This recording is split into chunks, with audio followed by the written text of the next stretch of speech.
bawah 3 KPIB.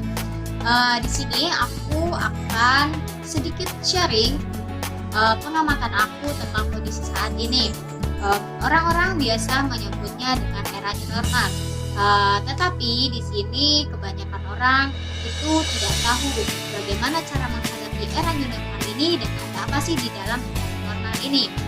Singkatnya, era new normal ini berawal dari terjadinya pandemi COVID-19 yang terjadi pada tahun 2019. Karena pandemi inilah terjadi era new normal.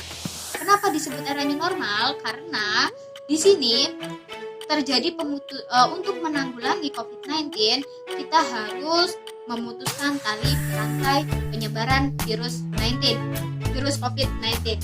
Nah, di sini pemerintah memberlakukan lockdown atau penutupan setiap wilayah yang mengakibatkan terberhentinya aktivitas masyarakat.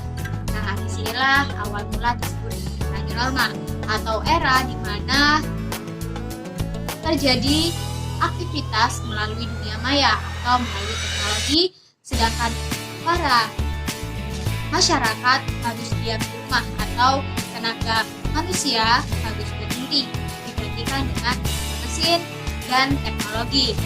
Disinilah disebut dengan era new normal. Di sini saya akan membahas tidak banyak. Saya akan mengambil dua kategori yang paling terdampak atau paling menonjol dalam era new normal ini, yaitu era dalam pendidikan dan ekonomi. Pertama, kita akan bahas tentang pendidikan. Apa sih dan kenapa sih pendidikan terdampak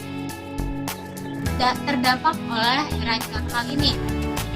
Pertama, pendidikan tentu sangat salah satu lembaga yang terdampak atau salah satu lembaga yang sangat terpengaruhi oleh saat ini, di mana kegiatan belajar biasanya dilakukan dalam kelas sama tatap muka, tapi di era new normal ini mahasiswa, para pelajar harus melakukan kegiatan belajar mengajar itu di rumah.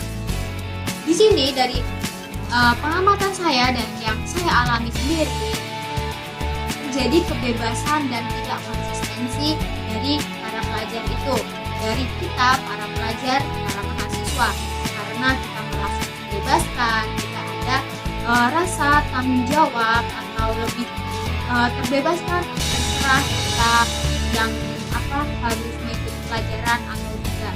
Berbeda ketika kita harus mengikuti pelajaran di dalam kelas. Nah, menurut saya di sini tidak kurang terjadi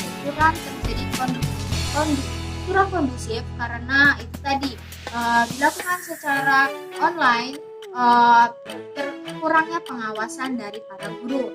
Nah, di sini setelah saya lihat ternyata pemahaman para mahasiswa dan pelajar sangat turun drastis dibanding dengan dilaksanakannya secara tatap muka dan di dalam kelas dengan kegiatan tatap muka atau belajar mengenai dunia online. Nah, itu tadi pendidikan yang terdampak di era new normal ini. Lalu yang kedua yaitu ekonomi. Kenapa? Ekonomi juga sangat terpengaruhi dengan era new normal ini, di mana awalnya sebelum era new normal ini mungkin masih banyak kegiatan jual beli, kegiatan industri, kegiatan ekonomi dilakukan secara offline atau secara tatap muka, bertemu antara penjual dan pembeli. Tapi saat ini walaupun saya akui seperti penjualan online, pembelian penjualan online itu bukan hanya diawali oleh era new normal ini. Sebelum era new normal ini sudah tersebar banyak, sudah lama tersebar penjualan secara online. Tetapi dengan adanya era new normal ini terjadi pembengkakan atau peningkatan penjualan secara online.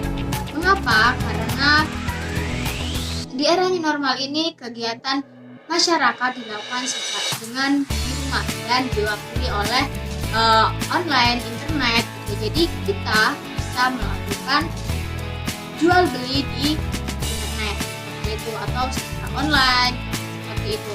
Dan kegiatan para pekerja, para pegawai juga melakukan pekerjaannya secara online. Jadi banyak sekali dampak-dampak yang terjadi dalam kehidupan masyarakat ini. Lalu bagaimana masyarakat yang awam, yang mereka tidak paham akan teknologi? Tentu kita berharap semoga pandemi ini segera sembuh sehingga kita bisa melakukan kegiatan seperti semula. Itu pun tidak menjamin akan hilangnya era new normal, karena secara tidak langsung era new normal ini menurut saya itu cukup menghemat kegiatan di mana sebelumnya kegiatan itu dilaksanakan secara offline yang harus mengeluarkan banyak biaya, tetapi dengan kegiatan yang dilaksanakan secara online itu tidak memakan ruang dan tentu sangat hemat. Jadi menurut saya, bagaimana kita dalam menyikapi era new normal itu tergantung bagaimana kita menyikapinya. Itulah tadi beberapa bidang yang terdampak oleh ini. Nanti sebagai masyarakat bisa menyesuaikan diri dengan kondisi saat ini. Kita juga dapat mengambil peluang dari era new normal ini. Salah satunya yaitu dalam bidang ekonomi, seperti cara berjualan kita, di mana sebelumnya kita harus mengeluarkan banyak biaya seperti biaya transportasi, biaya sewa, lalu pembangunan gedung toko, kita harus banyak mengeluarkan biaya. Tetapi dengan kondisi saat ini yang dilakukan secara online lebih banyak menghemat biaya karena dilakukan secara online.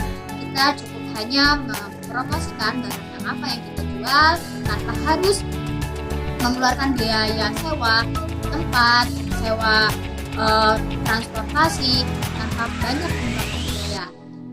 Mungkin itu dari saya. Sekian dari saya, semoga bermanfaat. Terima kasih atas perhatiannya. Sampai jumpa.